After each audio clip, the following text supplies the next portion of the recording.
ఏమనంటే red book తీస్తాడట ఈ లోకేష్ గాడు. ఒరేయ్, నా బుక్ నేను తీశానంటే నువ్వే ఉండవు, మీ బాబు ఉండడు. నా పవర్లు నేను వాడానంటే మీ బాబుని కనుక్కో. నువ్వు తీసే బుక్ ఏంటి? నువ్వు ఎంతమంది మీద దాడులు చేస్తున్నావు? నిన్ను జైల్లో పెట్టి తీరుతా. నీ బాబు జైలుకి వెళ్తాడని చెప్పా. ఏం వాగుతున్నావు? ఒళ్ళు దగ్గర పెట్టుకో. ఇంకొక వైసీపీ నాయకుడు, ఏ రాజకీయ నాయకుడినైనా నువ్వు టచ్ చేసావా, మీ బాబుని జైల్లో పెడతా, నిన్ను జీరో చేస్తా. అధికారం ఉందని పిచ్చోళ్ళకు బిహేవ్ చేయొద్దు. Be careful. నువ్వెంతరా? రాజశేఖర రెడ్డి గోరు తీయడానికి సరిపోడు. మీ నాన్న రాజశేఖర రెడ్డి ముందు భయపడేవాడు. రాజశేఖర రెడ్డి హాని చేయకుండా నేను కాపాడా. మీ నాన్న నా శిష్యుడు, 22 సంవత్సరాల దీవెనలు. నా స్పిరిచువల్ పవర్ వాడేనా? వాడు ట్రంప్ అయినా దిక్కులేదు, బైడెన్ అయినా దిక్కులేదు, మోదీ అయినా దిక్కులేదు. జగన్మోహన్ రెడ్డి ఎప్పుడు నా మీద కేసులు పెట్టల. జగన్మోహన్ రెడ్డి నన్ను కలిసి ఉంటే బాగున్ను, కలవలా.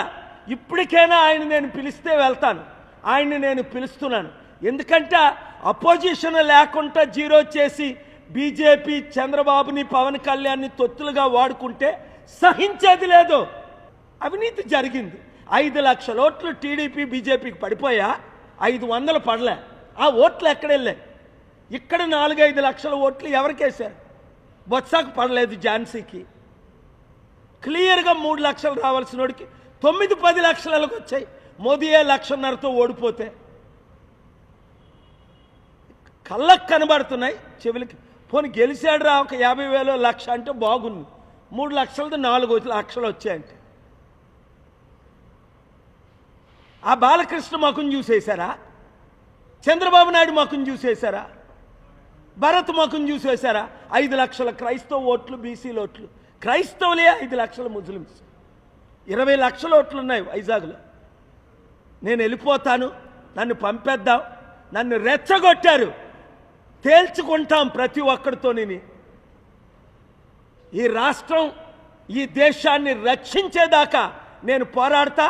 చిత్తశుద్ధున్న నాయకులందరూ నాతో కలవండి. అంబేద్కర్ ఆశయాలు నెరవేర్దాం.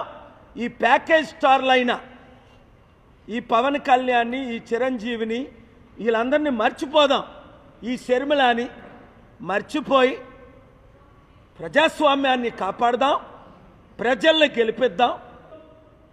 జగన్మోహన్ రెడ్డికి బీజేపీ వైసీపీ ఎంపీ అయిన ఆర్ కృష్ణయ్య రాజీనామా చేయించక ముందే నేను చెప్పాను, ఆర్ కృష్ణయ్యని బీజేపీ తొత్తుగా వాడుకుంటారు అని. జగన్మోహన్ రెడ్డి రూపాయి తీసుకోకుండా ఆర్ కృష్ణయ్యకి 500 కోట్లు విలువైన ఎంపీ రాజ్యసభ సీట్ ఇస్తే అప్పుడు జగన్ను ప్రశంసించాడు. ఇప్పుడు బీజేపీ దగ్గర 1,500 కోట్లు డీల్కి ఇప్పుడు తెలంగాణ, ఆంధ్రప్రదేశ్ రాష్ట్రంలో ప్యాకేజ్ స్టార్లైన శర్మిల, పవన్ కళ్యాణ్ లాగే చిన్నోడు ఒకడు కొత్తోడు వచ్చాడు. ఆడి పేరు తీర్మాన మల్లన్న. వాడి మీద అనేక రౌడీ షీటర్ కేసులు ఉన్నాయి. నేను బీసీని అని ఆర్ కృష్ణయ్యతో బీసీలందరినీ 80 కోట్లు ఖర్చు పెట్టి నిన్న మీటింగ్ పెట్టి మన బడుగు బలహీన వర్గాల్ని మోసం చేస్తున్నాడు. ఆర్ కృష్ణయ్య ఏమన్నా మేము బిచ్చగాలమా అన్నాడు. చంద్రబాబుతో భిక్షం అడిగాడు, కేసీఆర్ని భిక్షం అడిగాడు, వైసీపీని భిక్షం అడిగాడు, ఇప్పుడు బీజేపీని భిక్షం అడిగి బీసీలని తాకట్టు పెట్టేశాడు. వాడి శిష్యుడే తీర్మాన మల్లన్న. దానికి రుజువే నిన్న తెలంగాణలో మీటింగ్. బీసీలారా, మనం అమ్ముడు పోవాలా? 60% ఉన్నోళ్ళవి. నేనున్నాను కదా, ఎవ్వరికీ అమ్ముడుపోని. చిరంజీవిలాగా అమ్ముడుపోలేదు కాంగ్రెస్కి, పవన్ కళ్యాణ్ లాగా తెలుగుదేశం బీజేపీకి అమ్ముడుపోలేదు. ఎంత పెద్ద పదవులు ఇస్తానన్నా సరే